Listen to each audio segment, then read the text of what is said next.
Pai do Senhor, Shalom Hashem, Escus Alf, neste 16 de abril de 2022.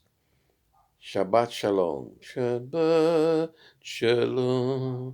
Shabbat Shalom. Essa Páscoa do Senhor Jesus, vamos repassar o estudo de Gálatas nessa série, o estudo de Gálatas, série Alf 002. Nós continuamos, essa epístola foi escrita em 57 depois de Cristo, aos irmãos das igrejas da Galácia, que é uma região da Turquia, do sul da Turquia, de Icônio, Desba, Liste. São 4 cidades muito importantes na província romana da Galácia. Os irmãos estavam seduzidos pelo judaísmo, de volta ao judaísmo, pois toda aquela região era muito ocupada por judeus da dispersação. E ali nós estamos falando da Turquia, da Síria, onde Israel foi disperso entre as nações. Então Paulo, apóstolo da parte dos homens, nem por homem algum, mas por Jesus Cristo, por Deus Pai, que eu estou dos mortos, e todos os irmãos que estão comigo, as igrejas da galáxia. Então ele revela que ele recebeu o título de apóstolo e o ministério de apóstolo dos gentios por meio de Jesus Cristo e por Deus Pai. Ele não recebeu de Paulo, de Pedro, ou Tiago. Graça e paz da parte de Deus Pai ou das igrejas da Judéia. Graça e paz da parte de Deus Pai de nosso Senhor Jesus Cristo, qual se deu a si mesmo por nossos pecados para nos livrar do presente século mal. O argumento de que Jesus, o evangelho de Paulo, Cristo se dá a si mesmo por nossos pecados na Páscoa, que nós estamos passando aqui, a Páscoa dos irmãos da igreja latina, para nos livrar do presente século mal, segundo a vontade de Deus, nosso Pai, para nos livrar desse presente século mal, de discórdias, de guerras, de OTAN contra a OCC, Organização para a Cooperação de Xangai, a qual glória para todos sempre. Amém. A graça de Cristo versus as obras da lei. Esta carta vai falar sobre o evangelho verdadeiro e a revelação direta de Jesus ao apóstolo Paulo, o apóstolo gentios. Maravilha-me que tão depressa passasseis daquele que vos chamou a graça de Cristo para outro evangelho. Esse é um argumento de perplexidade que Paulo teve ao saber que aqueles irmãos estavam procurando a liturgia judaica da circuncisão e outras liturgias ligadas à lei de Moisés e não à cruz de Cristo, o evangelho de Cristo, da redenção na cruz, o qual não é outro, mas alguns que vos inquieto e quero transtornar o evangelho de Cristo. Então querem anular a cruz com liturgias da lei de Moisés. Mas ainda que nós mesmos ou um anjo do céu vos anuncie outro evangelho, além do que já vos tenho anunciado, seja maldito. Então Paulo diz que nem ele mesmo pode mudar a revelação que recebeu do nosso Senhor Jesus Cristo e que já foi publicada aos Gálatas, quando na sua primeira viagem missionária com Barnabé. E também um anjo não poderia fazer isso. Se ele houvesse um anjo desse tipo, ele seria maldito, seria do mal, e não do bem de Deus. Pai, porque o Pai é o Senhor dos anjos, e ele foi constituído apóstolo pelo Pai e pelo Filho. Assim como já dissemos, agora de novo também vou digo, se alguém vos anunciar outro evangelho, além do que já recebeste, seja maldito, seja anátema. Então esse é o outro argumento de Paulo, que ninguém, nenhum homem na terra pode anunciar outro evangelho, além deste que ele já revelou na sua primeira viagem aos Gálatas. Porque persuado eu agora os homens ou a Deus, ou procura agradar a homens? Se estivesse agradando a homem, não seria servo de Cristo. Então ele, como bom servo de Cristo, jamais iria pregar um evangelho da sua própria criação. Mas façam saber, irmãos, que o evangelho que por mim foi anunciado não é segundo os homens.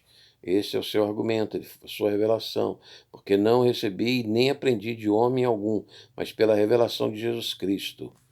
Aqui ele está falando que foi uma revelação. Essa revelação aconteceu em Damasco, como é dito no livro de Atos. Porque já ouviste qual foi antigamente a minha conduta no judaísmo. Então ele tinha uma conduta contra a doutrina cristã e contra o evangelho. como sobremaneira ele perseguia a igreja de Deus e assolava. Então ele era não só um judaizante, um fariseu, mas ele era um fariseu violento e perseguidor da igreja. E na minha nação incidia em judaísmo há muito da minha idade, sendo extremamente zeloso das tradições de meus pais. Mas quando aprove a Deus, que desde o ventre de minha mãe me separou e me chamou pela sua graça, então ele revela que Deus já o tinha escolhido desde o ventre da sua mãe, separou e o chamou pela sua graça para revelar seu Filho em mim, para que eu pregasse entre os gentios. Não consultei carne nem sangue, nem tornei a Jerusalém a ter com os que já antes de mim eram apóstolos, mas parti para a Arábia e voltei outra vez a Damasco. Então, quando ele recebeu a revelação deste evangelho, que é o evangelho eterno, universal, ele não foi consultar os apóstolos que tinham vivido com nosso Senhor Jesus Cristo, mas ele partiu para a Arábia e voltou depois outra vez a Damasco. Depois, passados 3 anos, foi a Jerusalém para ver Pedro e fiquei com ele 15 dias. E não via nenhum outro dos apóstolos, senão a Tiago, irmão do Senhor. Viu por acaso Tiago, ele não foi procurar ninguém, mas ele viu Pedro, que era realmente o presidente da igreja naquela época. Ora, acerca do que vos escrevo, eis que diante de Deus testifico que não minto. Depois fui para as partes da Síria e da Cilícia, e não era conhecido à vista das igrejas judaias que estavam em Cristo. Então ele diz no seu argumento que ele testifica, dá certidão de que o que ele está dizendo é verdade verdadeira, o testemunho dele é verdadeiro diante de Deus. Depois fui para as partes da Síria e da Cilícia, e não era conhecida lá na Antioquia, ele foi comissionado pela igreja de Antioquia da Síria para pregar o evangelho aos gentios. E não era conhecido de vista das igrejas da Judéia que estavam em Cristo. E o que ele diz é que ele nem foi consultar as igrejas da Judéia, porque ele nem era conhecido pelos irmãos dessas igrejas da Judéia, que eram as primeiras igrejas missionárias apostólicas, mas somente tinha ouvido dizer aquele que já nos perseguiu, anuncia agora a fé que antes destruía. Então, ele tem um testemunho daquelas igrejas, primeiras igrejas apostólicas, de que ele estava anunciando a fé verdadeira, apostólica, e glorificavam a Deus a respeito dele. Então, esses são os argumentos de Paulo e a revelação de Paulo sobre o seu ministério de apóstolo dos gentios.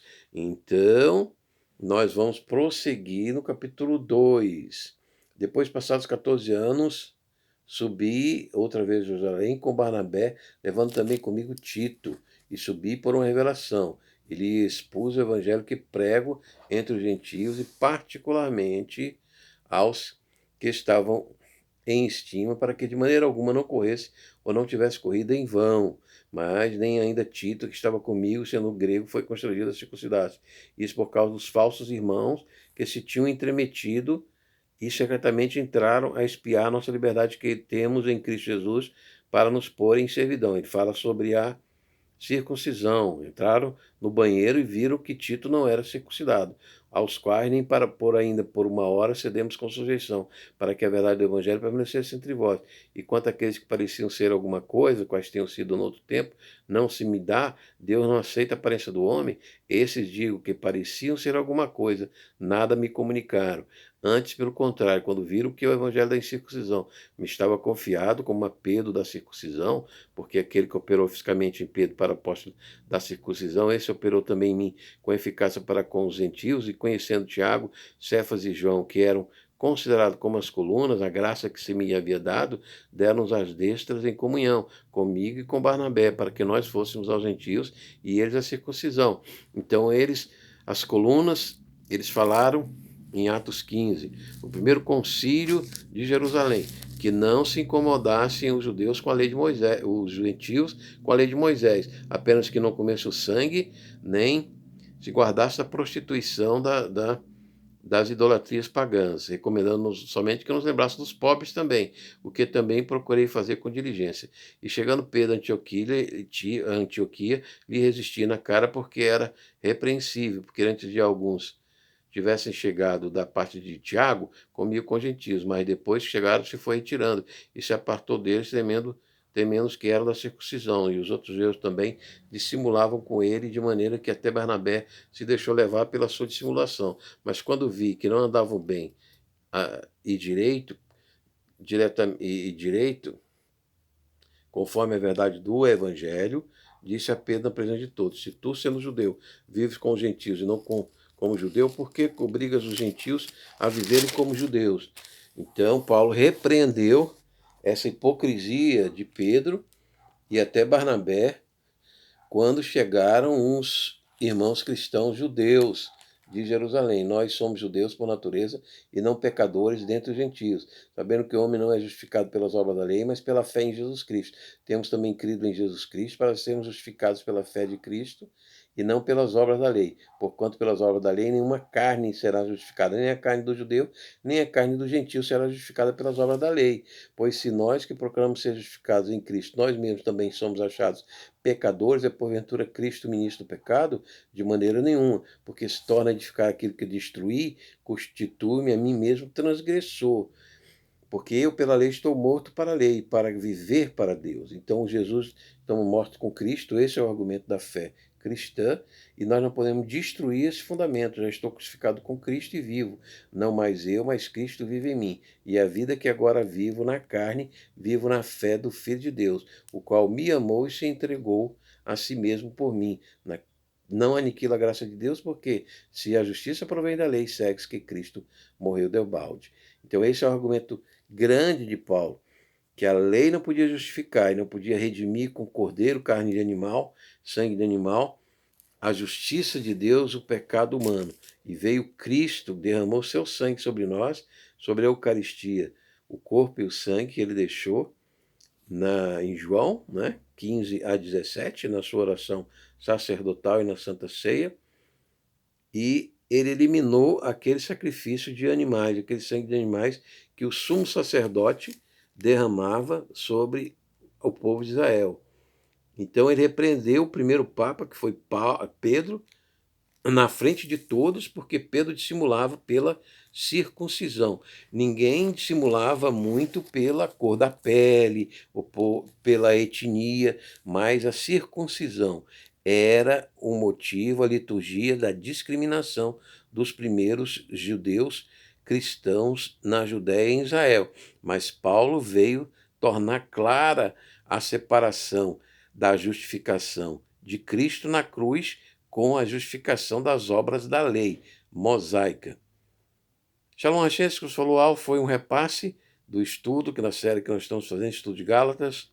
Se você quer esse Jesus sem as obras da lei, para a sua justificação, quer morrer com ele na cruz, para então, na sua vinda, da complementação da justiça, você ressuscitar dos mortos, aceite Jesus, faça oração, me arrependo do pecado, aceite Jesus como meu Senhor Salvador, procure uma igreja e um batismo. Esse que Jesus falou, Alf, oferecimento Ministério Igreja de Jesus.